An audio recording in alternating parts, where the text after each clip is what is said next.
नमस्कार शेतकरी मित्रांनो, स्वागत आहे तुमचं आपल्या कृषी बाजार भाव या यूट्यूब चॅनलवर. बघा शेतकरी मित्रांनो, आज रोजीचे महाराष्ट्रातील विविध जिल्ह्यातील हळद बाजारभाव लाईव्ह या व्हिडिओच्या माध्यमातून आपण बघणार आहोत.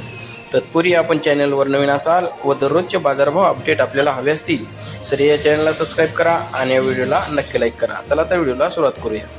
कृषी उत्पन्न बाजार समिती आहे हिंगोली. आवकाली 1125 क्विंटल, किमान दर आहे 14,300, कमाल दर आहे 16,900, सर्वसाधारण दर आहे 15,600 रुपये. यापुढील कृषी उत्पन्न बाजार समिती आहे मुंबई. आवकाली 52 क्विंटल, किमान दर आहे 18,500, कमाल दर आहे 23,000, सर्वसाधारण दर आहे 20,750 रुपये. यापुढील कृषी उत्पन्न बाजार समिती आहे सांगली. आवकाली 186 क्विंटल, किमान दर आहे 14,000, कमाल दर आहे 21,100, सर्वसाधारण दर आहे 17,550 रुपये. यापुढील कृषी उत्पन्न बाजार समिती आहे नांदेड. आवकाली 1,071 क्विंटल, किमान दर आहे 11,000, कमाल दर आहे 16,500, सर्वसाधारण दर आहे 15,295 रुपये.